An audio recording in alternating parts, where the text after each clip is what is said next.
एक बार एक राज्य में आश्रम था जहां के गुरुजी के बारे में दूर दूर तक चर्चा थी। पूरे राज्य के शिष्य वहां पढ़ने के लिए आया करते थे। शिष्यों की जब जो शिक्षा थी वो पूरी हो गई तो गुरुजी ने कहा कि अब आखिरी परीक्षा का वक्त है और जो इस परीक्षा में उत्तीर्ण हो जाएगा, क्लियर कर लेगा इस परीक्षा को, वो जो शिष्य होगा वो राज्य का अगला राजगुरु बनने की तैयारी करेगा।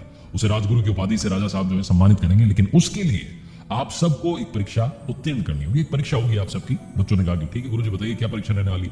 सारे शिष्यों को गुरुजी ने कहा कि अब से रोजाना सुबह एक एक करके सारे शिष्य जो है आश्रम के बाहर जो नदी है उस किनारे पर जाएंगे और इंतजार करेंगे कुछ वहां होगा। अब जो कुछ वहां होगा उसको देखेंगे और उसके हिसाब से काम करेंगे।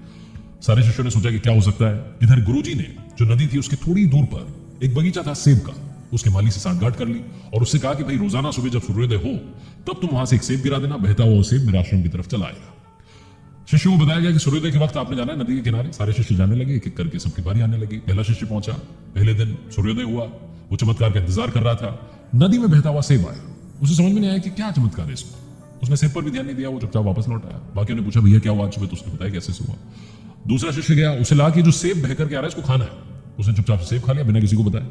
ऐसा चलता रहा। एक बड़ा कमाल का शिष्य था, समझदार था, बुद्धिमान था। उसकी बारी आई, वो पहुंचा। जैसे ही सेब बह करके आया, सूर्योदय का वक्त हुआ, उसने वो सेब वहां से उठाया लेकिन खाया नहीं। वो गुरुजी के पास गया, गुरुजी से बोला कि मुझे एक दिन की छुट्टी दे दीजिए, मुझे इस सेब के मालिक का पता लगाना है।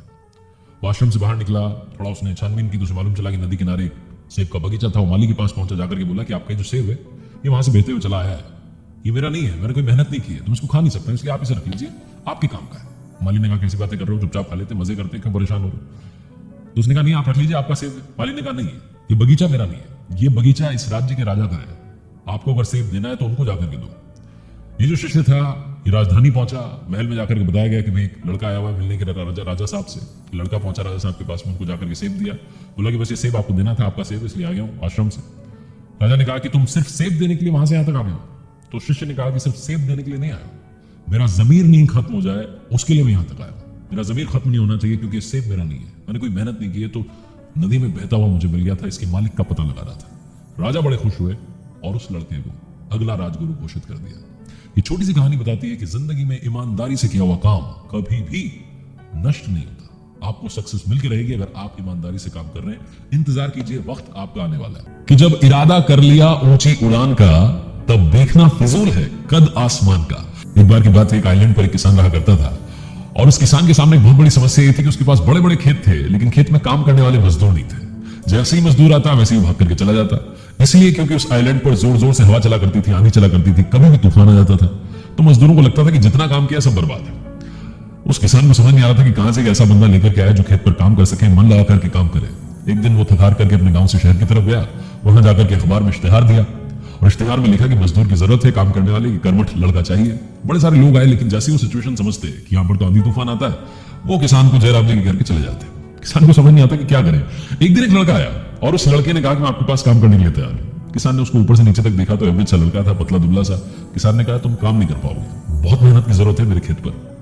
लड़के ने कहा कि काम करूंगा, आप चिंता मत कीजिए, काम की विश्वास रखिए, बस एक शर्त है मेरी, वो आपको माननी पड़ेगी। किसान ने कहा बता भाई क्या शर्त है।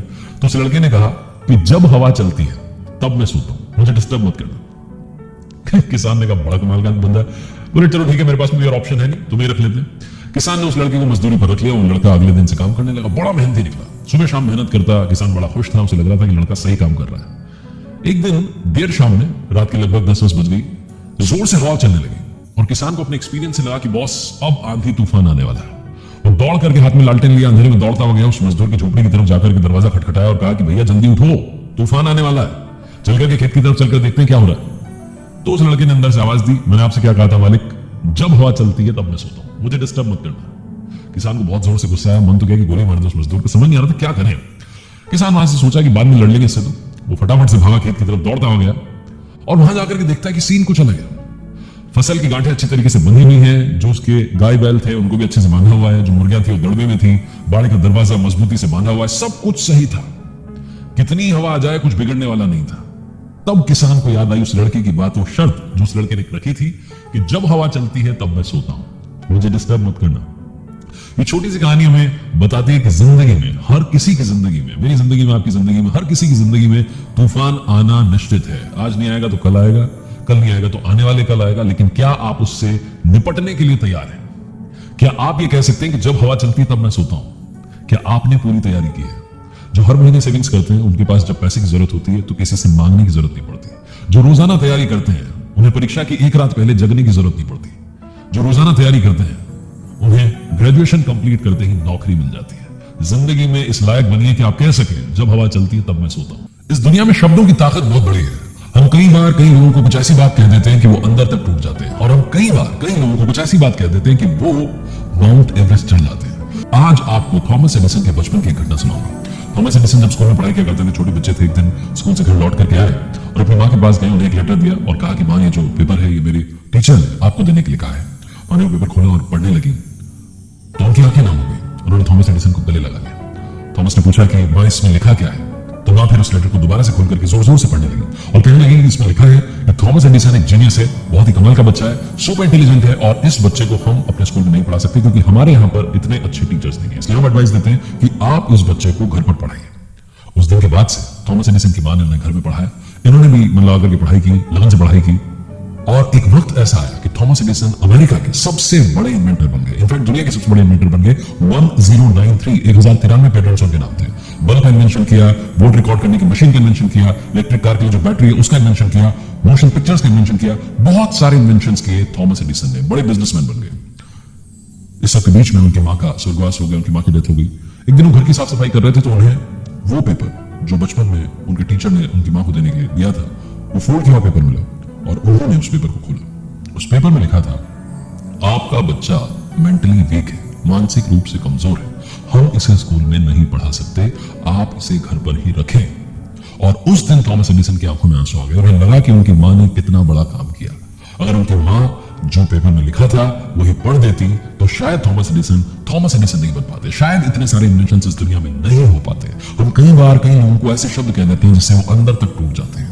उन्हें विश्वास दिलाना चाहिए। शब्दों में बहुत बड़ी ताकत होती है, इस बात को मानना चाहिए, लोगों के साथ शेयर करनी चाहिए, अच्छी बातें करनी चाहिए। इसलिए कार्तिक आपसे कहता है कि जो सीढ़ियां किसी के लिए ऊपर जाती हैं किसी के लिए नीचे भी आती हैं। सब कुछ सोच पर और शब्दों पर निर्भर करता है। कर दिखाओ कुछ ऐसा कि दुनिया करना चाहे आपके जैसा। किसी ने बड़ी कमाल की बात कही कि चाहने से क्या नहीं मिलता। आकाश 2/3 काश है और आसमां में आधा आस है। एक बार एक चिड़िया खेत में अपना घोंसला बना करके रहती थी, उसके बच्चे भी वहीं रहते थे। चिड़िया सुबह जाती, दाना चुग के वापस शाम में आती। एक शाम को वापस आई तो उसके बच्चे उदास थे। चिड़िया ने पूछा कि बच्चों क्या हुआ? तो एक बच्चे ने बताया कि माँ, आज किसान आया था और वो ये कह रहा था कि कल वो अपने बेटों को भेजेगा फसल काटने के लिए, तो अब हम कहाँ रहेंगे, हमारा घोंसला उधर जाएगा। तो चिड़िया ने कहा कि बच्चों उदास मत रहो, सब ठीक हो, तुम टेंशन ना लो, कल कोई नहीं आने वाला। बच्चों ने सोचा कि माँ कह रही है सही कह रही है। अगली सुबह वाकई में कोई नहीं आया। कुछ दिन बीत गए। एक शाम को फिर से चिड़िया आई तो बच्चों ने कहा कि माँ, आज फिर से किसान आया था और कह रहा था कि कल मजदूरों को भेजेगा फसल काटने के लिए, माँ अब तो हमें यहां से जाना होगा।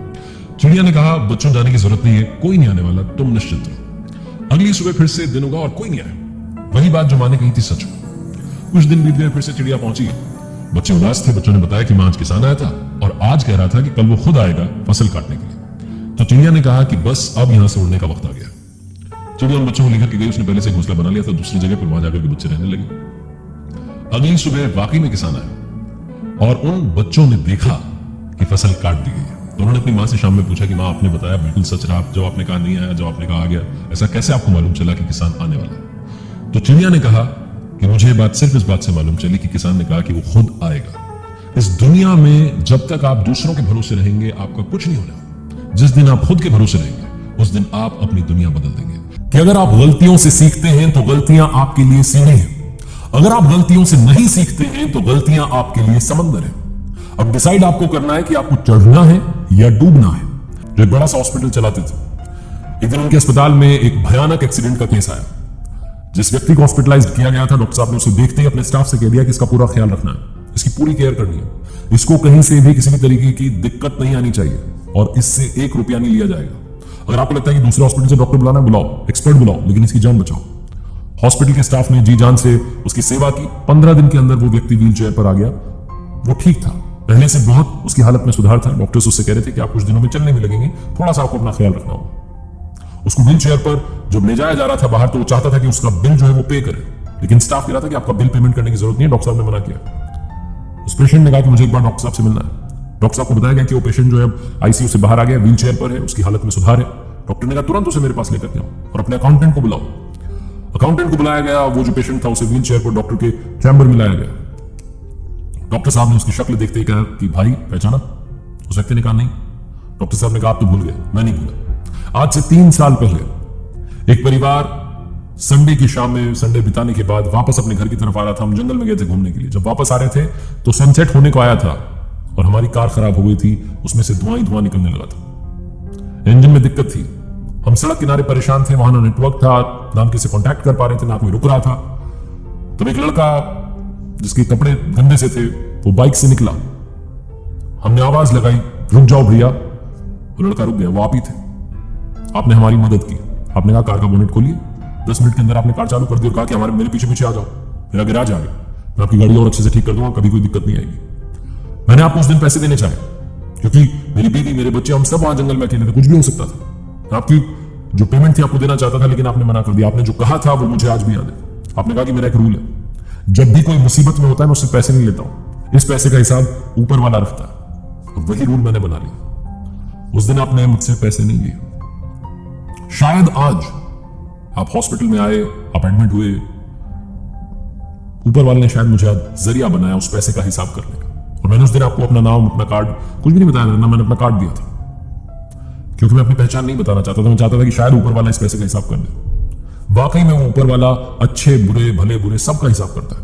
और वो आज आपके सामने, वो जो पेशेंट व्हील चेयर पर था, वो उस चैम्बर में जो भगवान की मूर्ति लगी थी उसकी तरफ देख के कहने लगा कि वाकई में ऊपर वाला हर चीज का हिसाब करता है।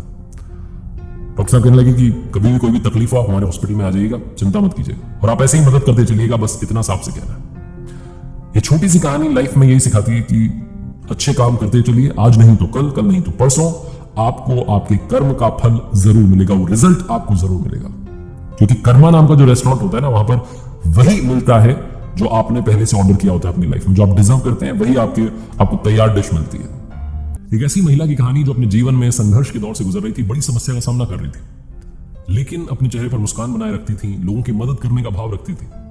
उनका एक डेली रूटीन था। वो दिन में जब भी भोजन बनाती थी, एक्स्ट्रा 2 चपाती बनाती थी और 2 चपाती ले जाकर के घर के बाहर खिड़की में रख देती थी कि कोई भी जरूरतमंद, कोई भी भिखारी, कोई भी निकले तो वो लेकर के चला जाए, अपना पेट भर ले। कुछ दिनों से उनके घर के बाहर से एक भिखारी निकलता था और वो तय समय पर आता था, 2 चपाती उठाता था, ले जाता था और जाते आते कहता था कि बुरा बुरा अपने पास रह जाए, अच्छा वाला घूम के आए। और ये जो लाइन थी वो हर बार, हर दिन आकर के रिपीट करता था कि बुरा बुरा अपने पास रह जाए, अच्छा वाला घूम के आए। और इनको गुस्सा आ रहा होता था कि बुरा बुरा अपने पास क्यों रह जाए, मेरे साथ तो बुरा हुआ है, मैं इतने बड़े संकट का सामना कर रहा हूँ। बहुत कुछ इनको चल रहा होता था। इनको चिढ़ होती थी। इनको लगता था कि ताना मार रहा है कोई आकर के। वो जब भी आता था उसका रूटीन बन चुका था। उसे मालूम था कि 2 चपाती मिल जाएगी, ज्यादा परेशान होने की जरूरत नहीं है। वो निकलता था और यही बात कहता था। एक दिन मैडम का दिमाग इतना खराब हो गया, इनको इतना गुस्सा आया, उन्होंने सोचा कि जहरीली दवाई मिला देती हूँ उसकी उन 2 चपाती में, इसका खेल खत्म करती हूँ, उसने मुझे परेशान कर दिया। बहुत क्रोध में थी तो अलग से जो है आटा तैयार किया, आटा गलाया, 2 चपाती उसमें जहरीली दवाई मिला दी, उनको ले जाकर के घर के बाहर खिड़की में रखने वाली थी कि इनके अंतरात्मा से आवाज आई कि तुम ये क्या कर रही हो, तुमने अपने जीवन में सब कुछ अच्छा किया और आज इतना बड़ा पाप करने जा रही हो, ये तुम कैसे कर सकती हो। वो जो अंतरात्मा की, जो इनर सोल की आवाज थी, इन्होंने सुनी, दोनों चपातियां वहां से उठाई, जाकर के गला दी, उनको नष्ट कर दिया। फिर से आटा गलाया, फिर से 2 अच्छी चपाती बनाई और ले जाकर के बाहर खिड़की में रखी। थोड़ी देर के बाद में जो समय पे आता था भिखारी, वो आया, उसने वो चपातियां उठाई और वही बोल के गया कि बुरा बुरा अपने पास रह जाए, अच्छा वाला घूम के आए। ये जो महिला थी, इनका बच्चा 2 साल से गायब था, मिल नहीं रहा था। ये हर बार प्रतीक्षा कर रही होती थी कि घर के दरवाजे पर घंटी बजे, डोरबेल बजे और मेरा बच्चा गेट पर खड़ा हो। कमाल ये हुआ कि उस शाम में वो बच्चा घर के दरवाजे पर खड़ा था, उसने डोरबेल बजाई, बाद में गेट खोला, लड़का सामने खड़ा था। ये बहुत खुश हुई, ऊपर वाले को धन्यवाद देने लगी। बच्चे से पूछने की थी कहां थे, क्या हाल में थे। लड़के ने बताया कि इधर उधर पता नहीं कितने राज्यों में से घूम करके यहां पहुंचा हूं। मैं कल शाम में आ जाता हाईवे पर, लेकिन मैं इतनी ठंड में परेशान हो रहा था, मुझसे चला नहीं जा रहा था, मैं कमजोर महसूस कर रहा था, वहीं सो गया। मेरी नींद जब दोपहर में खुली तो मैं बहुत बुरे हाल में था। एक भिखारी वहां से निकल रहा था, वो मेरे सामने 2 चपाती और थोड़ी सब्जी उसके पास पता नहीं कहां से उसने रख के चला गया। मैंने वो खाया, उसके बाद मैं वहां से चला और जब मैं वहां से चलने लगा तो घर के रास्ते पर चलता चला आया। मां उस भिखारी का धन्यवाद जिसने मेरी जान बचा ली। मैं भूख से बहुत परेशान था, बहुत दिनों से खाया नहीं था। मां की आंखों में आंसू थे। मां ने पूछा कि वो भिखारी कैसा दिखता था, उसका हुलिया बताओ। मां को थोड़ा थोड़ा लग रहा था कि शायद वही तो नहीं है। उस लड़के ने कहा हुलिया तो वैसा ही था बाकी भिखारियों के जैसा, लेकिन एक बात कह के गया कि बुरा बुरा अपने पास रह जाए, अच्छा वाला घूम के आए। मां ने प्रभु को धन्यवाद दिया और कहा कि मेरी अंतरात्मा की आवाज मैंने सुन ली। अगर नहीं सुनी होती तो शायद वो जहरीली जो चपातियां थी वहां मैंने रख दी थी, वो भिखारी ले जाकर के मेरे ही बेटे को दे देता और मेरा ही बेटा खत्म हो जाता, कभी मिल ही नहीं पाता। मैंने वो अच्छी चपातियां रखी, इसीलिए आज मेरा बच्चा मेरे सामने खड़ा है। जीवन का सार यही है, लॉ ऑफ कर्मा यही कहता है कि जैसा आप कर रहे हैं घूम करके वापस जरूर आएगा। एक बार की बात है, ये कहानी जो सुनाने जा रहा हूं 2 लड़कों की कहानी। एक वो लड़का जो देख नहीं सकता था और भीख मांगता था, दूसरा वो लड़का जो एक ऐसे ऑफिस में काम करता था जहां का हर आदमी उससे चिढ़ता था, हर आदमी उसको कमजोर फील करवाता था, ऐसा सोचता था कि इससे कुछ नहीं हो सकता, लेकिन कुछ कर ही नहीं सकता, ये तो मालूम नहीं क्यों यहां पर जॉब कर रहा है। एक दिन की बात थी, वो लड़का जो देख नहीं सकता था, ब्लाइंड लड़का, वो एक बड़ी सी बिल्डिंग के नीचे बैठ करके भीख मांग रहा था, रोजाना का जो उसका काम था। हैट जो थी उसकी, उसको उसने नीचे रखा हुआ था, उसमें लोग आ रहे थे, कुछ लोग आ रहे थे उसे कर डाल रहे थे, कुछ लोग बस देखते हुए आगे बढ़ जा रहे थे, इग्नोर कर रहे थे। सेम बिल्डिंग में ये दूसरा लड़का जो ऑफिस में काम करता है, इसका ऑफिस वहीं था, ये ऑफिस के लिए अपने पहुंचता है, सुबह का वक्त होता है और देखता है कि एक लड़का जो देख नहीं सकता है, अंधा लड़का, वो भीख मांग रहा है। और थोड़ा गौर से देखता है तो मालूम चलता है कि लड़के के पीछे एक बोर्ड रखा हुआ है जिस पर लिखा हुआ है, I am a blind boy, मैं एक अंधा लड़का हूं, मैं देख नहीं सकता हूं, मेरी मदद कीजिए। और हैट देखता है तो पास जाकर के देखता है कि उस हैट में बहुत कम सिक्के थे। सोचता है कि बड़े कमाल के लोग हैं शहर के, एक ऐसे लड़के को जिसको मदद की जरूरत है उसकी मदद नहीं कर रहे हैं, बहुत कम सिक्के थे। ये बोर्ड पर जो लिखा होता है उसे मिटाता है और कुछ और लिख देता है। उसके बाद ये उसमें जो इसका बंद पड़ता है वो दान करता है और आगे बढ़ जाता है। अपने ऑफिस पहुंचता है, पूरा दिन जो ऑफिस वाला था जैसे कि रोजाना निकलता है वैसे ही निकलता है। शाम में जब घर जाने का वक्त होता है तो ये लड़का सोचता है कि क्यों ना उस अंधे लड़के को जाते हुए एक बार देख करके जाऊं कि उसकी लाइफ में कुछ चेंज आया या नहीं आया। और जब ये उस रास्ते से निकल रहा होता है जहां पर वो ब्लाइंड लड़का बैठा हुआ था बिल्डिंग के नीचे, तो ब्लाइंड लड़का खड़ा हो जाता है और वो दिव्यांग लड़का इस बंदे से कहता है कि भैया मैंने आपके आने की आहट पहचान ली, आप वही है ना जो सुबह आए थे और मेरे बोर्ड पर कुछ दूसरा लिख करके गए थे, पर मैं आपसे पूछना चाहता हूं कि आपने मेरे बोर्ड पर ऐसा क्या लिख दिया कि जो भी यहां से निकल रहा है वो कुछ ना कुछ डोनेट करके जा रहा है। तो ये बंदा जो सेम बिल्डिंग में ऑफिस में काम करता था पीछे वाली बिल्डिंग में, ये बताता है कि मैंने जो लिखा हुआ था उसको मिटा दिया और लिखा, तुमने लिखा था कि मैं एक अंधा लड़का हूं, मेरी मदद कीजिए, आई एम ब्लाइंड बॉय, मैंने लिख दिया today it's a beautiful day, today it's a beautiful day but I can't see it, आज का दिन बहुत खूबसूरत है और मैं नहीं देख सकता। बस इतना ही मैंने लिखा। दूसरी लाइन और पहली लाइन में बहुत बड़ा डिफरेंस है, थोड़ी सी नई सोच के साथ वो दूसरी लाइन लिखी गई है। ये कहानी हमें सिखाती है बहुत कुछ। पहली बात कि जिंदगी में जो मिला है उसके लिए खुश नसीब महसूस कीजिए, ऊपर वाले का शुक्रिया कीजिए, क्योंकि कई लोगों के पास में वो भी नहीं है। दूसरी बात कि अगर आप अपनी लाइफ में थोड़ी सी क्रिएटिविटी ऐड कर लेंगे, थोड़ी सी रचनात्मकता ले आएंगे तो आपकी लाइफ बदल जाएगी। काम करते रहिए लेकिन काम करने का तरीका बदल दीजिए।